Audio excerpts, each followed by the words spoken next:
12 rarest and weirdest 1980s pickups. You never knew about strap-in truck fans. Back in the 80s, pickups came in bizarre shapes, topless designs, and trims that looked more like experiments than trucks you'd see at a dealership. Yet people bought them, drove them, and turned them into cult classics. And one in particular is so outrageous, it feels like a concept car that escaped the design lab. Let's start.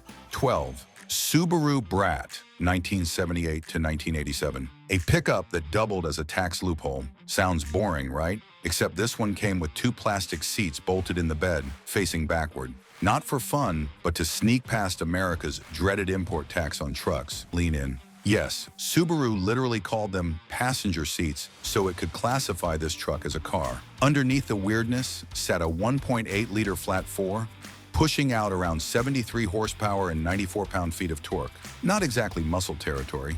0 to 60, around 17 seconds. Slow by today's standards, but the BRAT wasn't about numbers. It was about attitude. Lightweight, all-wheel drive, and a quirky go-anywhere personality gave it surprising grit on dirt trails. It was small, nimble, and just stubborn enough to keep up with bigger rigs off-road. But let's be honest, the rear seats, they were dangerous, uncomfortable, and laughably impractical.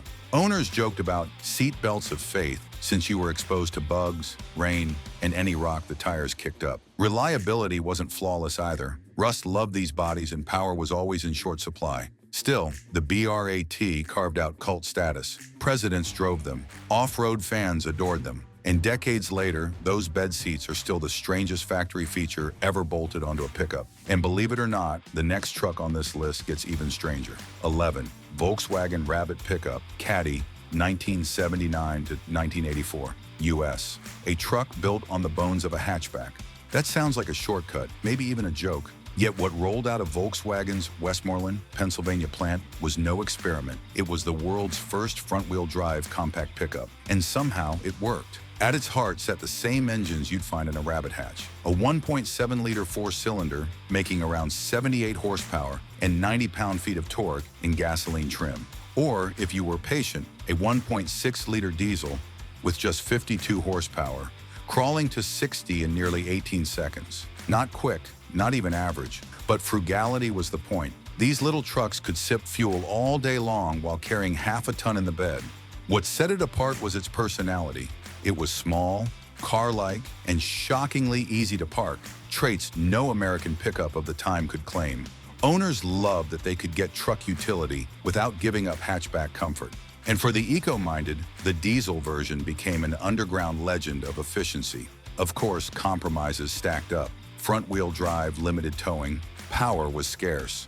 And while rust didn't discriminate, these rabbits seemed to attract it like a magnet. Still, the Rabbit pickup carved a cult following that endures. And if you think a hatchback-turned truck is strange, wait until you see the next pickup, one powered by an engine that doesn't even have pistons. 10. Mazda Rotary Pickup. Final years, up to 1980, a pickup with an engine that screamed instead of rumbled. Strange enough already, but stranger still when you realize it was the only production truck ever sold with a rotary engine. Mazda launched it in the mid-70s, but a few trickled into the early 80s, making these final year trucks some of the rarest oddballs on the road. Under the hood sat a 1.3-liter 13B twin rotor, good for about 110 horsepower and 117 pound-feet of torque. That may not sound like much, but for a light compact truck, it meant respectable punch. 0 to 60 in roughly 11 seconds. Surprisingly lively compared to most rivals.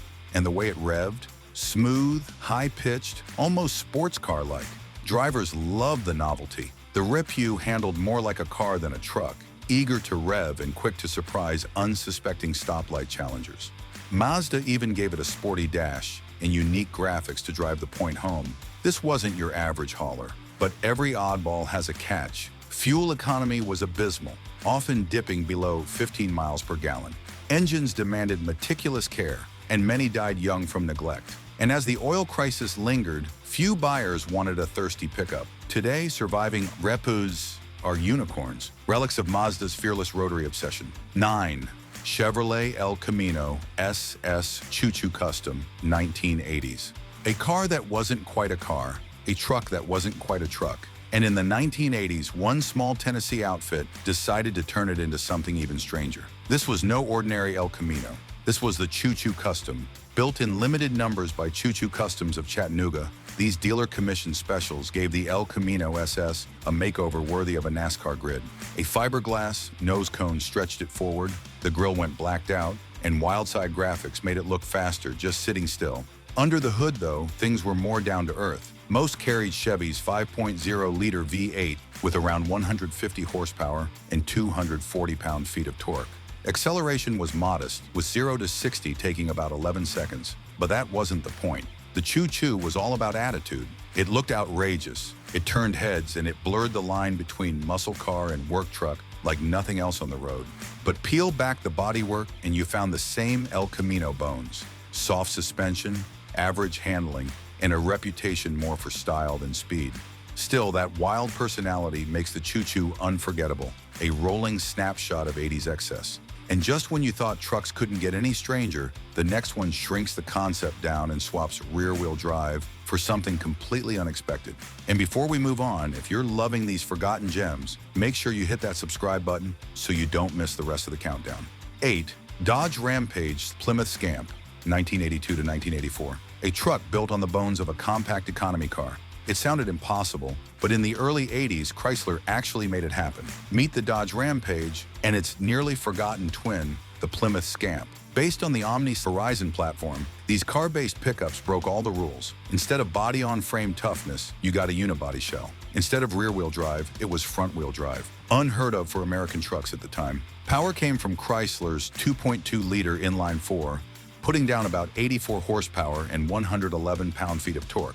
0 to 60 took a sluggish 14 seconds, but efficiency was its strong suit. Over 30 miles per gallon on the highway, which was gold during the fuel-conscious 1980s. Light, practical, and surprisingly nimble, the Rampage and Scamp were perfect for hauling light loads or running suburban errands. They had the look of a truck, but the heart of a hatchback. For some buyers, that was exactly what they wanted, but flaws were hard to ignore. Payload was limited, towing was laughable, and their car-like construction made them fragile compared to true pickups. By 1984, both models were gone, leaving behind a short-lived experiment that still confuses collectors today. Would you have daily driven a front-wheel drive pickup back in the 80s, or is that just too weird for comfort? Drop your thoughts in the comments below. 7. Dodge Dakota Convertible, 1989 to 1991. A pickup that lets you soak in the sun with the top down. Sounds like a custom job, right? But no, this was a factory model sold straight from Dodge dealerships. The Dakota Convertible was the first and only mass-produced convertible pickup in America, and it remains one of the strangest trucks of the late 80s. The formula started with a standard mid-size Dakota. Under the hood, most carried Chrysler's 3.9-liter V6, producing 125 horsepower and 195 pound-feet of torque. With a 0 to 60 time hovering around 12 seconds, it wasn't a speed demon, but it offered decent torque for light hauling. Dodge even offered a 5.2-liter V8 option, giving the convertible some extra muscle if you wanted flair with bite. What made it unique wasn't the performance, it was the experience. The conversion, handled by the American Sunroof Company, gave buyers a folding soft top, open-air driving, and all the impractical charm of a roadster with a bed. It turned everyday errands into a spectacle and made sure you'd never go unnoticed in traffic. But reality set in quickly. The roof leaked, structural rigidity was questionable, and sales were microscopic. Fewer than 3,000 were ever built. The Dakota Convertible burned bright, but only for a short window. And just when you think Dodge went off the rails, Toyota stepped in with a creation that blurred the line even further. A pickup that wasn't fully a pickup, yet somehow worked. 6. Toyota Trekker, 1981 to 1983. A pickup that wanted to be an SUV before SUVs even existed. At first glance, it looked like a Toyota Hilux with a shell bolted on the back, but this was no backyard conversion. Toyota partnered with Winnebago to create the Trekker, a half-truck, half-SUV experiment that quietly paved the way for the legendary 4Runner. Under the hood, it carried Toyota's 2.4-liter, 22R inline-4, good for about 97 horsepower and 129 pound-feet of torque. Modest numbers, but paired with a 5-speed manual and Toyota's rugged 4-wheel drive system, it was capable of crawling up trails where traditional pickups struggled. 0 to 60 took a sleepy 14 seconds, but speed wasn't the mission, durability was. The Trekker's fiberglass rear shell turned it into a quasi-SUV with fold-down rear seats and enclosed cargo space. It gave outdoorsy buyers the practicality of a truck bed with the comfort of a wagon. For campers, skiers, and adventure seekers of the early 80s, this was something fresh. Yet compromises held it back. Production was limited, build quality varied, and the fiberglass construction was prone to leaks and cracks. By 1984, Toyota took the idea in-house and launched the 4Runner, leaving the Trekker as a rare footnote in off-road history. And just as SUVs started blurring boundaries, Dodge added sporty graphics and lightweight attitude to the humble Ram 50. 5. Dodge Ram 50 Sport, 1980s. Not every muscle truck had to be big.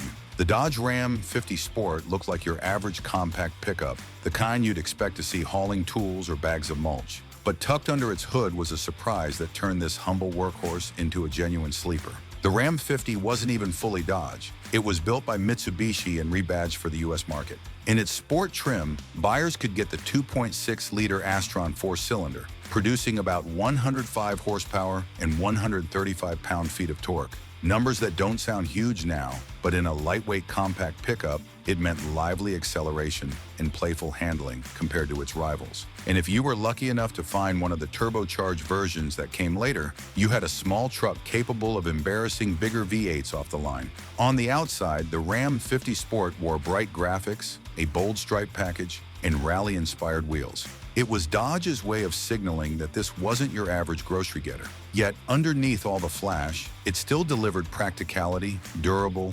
fuel-efficient, and easy to maintain. Its downfall? Limited awareness. Overshadowed by Detroit's bigger trucks in the muscle car craze, the Ram 50 Sport became a forgotten gem of the mini-truck era. The Ram 50 was small but spirited. GMC answered with a flashy Diablo trim that cranked the style dial all the way to 11.4. 4. GMC Caballero Diablo, 1980s. A truck, a car, and a dare rolled into one. That was this wild creation. On the surface, it seemed like a simple clone of another, more famous car truck, but look closer, and you'll find quirks that make it one of the strangest pickups of the 1980s. The GMC Caballero Diablo was GMC's answer to the Chevrolet El Camino. Built on the same platform, it offered the same utility meet-style concept, but with a flashier personality. The Diablo trim turned heads with two-tone paint schemes, bold graphics, and options for V8 power under the hood. Depending on the year, you could spec a 5.0-liter or even a 5.7-liter small block V8, delivering around 150 to 180 horsepower and a healthy 240 pound-feet of torque. In a car-based pickup weighing about 3,400 pounds, that meant acceleration in the 8 to 9 second range to 60 miles per hour, plenty quick for the era. But the Caballero Diablo wasn't perfect. Its identity crisis, not quite a truck, not quite a muscle car, left it without a core audience. Farmers found it impractical, muscle fans thought it too soft, and mainstream buyers never even knew it existed. As a result, production numbers stayed low, making it a rare sight today. And that rarity, it's exactly what makes spotting one on the street feel like stumbling across an alternate timeline. If you're loving these forgotten pickups, hit that subscribe button, because the next one on this list is even weirder. 3. Chevy S10 Baja, 1989. Take a modest compact pickup, give it the swagger of an off-road trophy truck, and what you end up with is one of the strangest experiments of the late 80s. This wasn't just a workhorse, it looked ready to storm Baja, California itself. The Chevy S10 Baja took the humble S10 platform and injected it with desert racing style. Wide fender flares, roll bar with off-road lights, bed-mounted spare tire. It looked more at home blasting dunes than hauling plywood. Under the hood, though, reality was a little more down to earth. Most models carried the 2.8-liter V6, making 125 horsepower and 150 pound-feet of torque, with a 4.3-liter V6 option at 160 horsepower for those who wanted a bit more punch. Acceleration to 60 miles per hour hovered in the 10 to 11 second range. Not lightning fast, but the Baja's personality wasn't about drag racing. Its strength was image. It captured the off-road dream at a time when Americans were falling in love with the desert racing aesthetic. But the weakness? Beneath the flash, it was still a lightly modified S10. The suspension wasn't built for hardcore desert punishment, and many buyers found out the hard way when their racer struggled to live up to its looks. Still, spotting a real S10 Baja today is like finding a factory-built movie prop that somehow escaped into the real world. Was this Chevy all show and no go, or does it deserve more respect as an 80s icon? Drop your take in the comments. 2. Nissan 720 Bushmaster conversion, mid-80s. At first glance, it looked like a regular little Nissan pickup, the kind you'd see running errands or hauling light loads. But then you notice the roof, or rather, the house sitting on top of it. Yes, this was no ordinary truck. It was a Bushmaster, one of the strangest factory-backed conversions of the 80s. Built off the rugged Nissan 720 platform, the Bushmaster was an attempt to merge compact practicality with full-blown camper life. Under the hood sat a 2.4-liter Z24 inline-4, producing 103 horsepower and 134 pound-feet of torque, paired with either a 5-speed manual or 3-speed automatic. It wasn't fast, 0 to 60 in the 15-second range, but speed was never the point. The Bushmaster's strength was endurance. With 4x4 capability, raised suspension, and a lightweight camper shell complete with sleeping quarters, it promised off-grid adventures long before van life was cool. But here's the twist. While it looked adventurous, the cramped interiors, modest power, and heavy camper setup made long trips a test of patience. And because so few were made, parts and conversions are almost mythical today, hiding in barns or lost to time. The Bushmaster was bold, bizarre, and decades ahead of lifestyle marketing, a truck that dared to be more. If rare oddballs like this keep you hooked, make sure to hit subscribe. The final car in our list is the wildest yet. 1.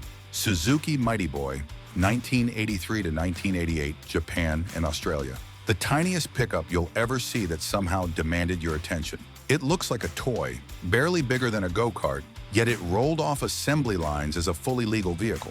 The Suzuki Mighty Boy was a key-class pickup designed for Japan's compact streets, but its odd proportions and quirky personality made it unforgettable. Under its hood sat a 543 cubic centimeter, 2-cylinder engine producing a mere 28 horsepower and 27 pound-feet of torque. 0 to 60, a leisurely 25 seconds. Yes, it crawled, but in a vehicle that weighed less than 1,500 pounds. Every twist of the throttle felt exaggerated, almost comical. Its charm wasn't in brute force, it was in sheer audacity. Front-wheel drive, tiny pickup bed, and seating for 2 adults, that was it. And yet, for city dwellers or small business owners, it offered practicality that was surprisingly clever. Easy parking, low fuel consumption, and nimble handling. Flaws? Certainly. The bed was minuscule, power non-existent, and long highway drives turned into a windsurfing battle against the breeze. But for collectors and enthusiasts, these quirks only add to its appeal, and that's why the Mighty Boy earns the top spot on our list. A pickup so small, strange, and rare, it almost feels like it shouldn't exist. So which one of these tiny, wild, or just plain, outrageous pickups would you take for a late-night spin? No logos, no fanfare, just pure unpredictability. Drop your pick in the comments below. Hit that subscribe button. Stick around, because the next round of Underground Legends is just about to hit the streets, and you won't want to blink.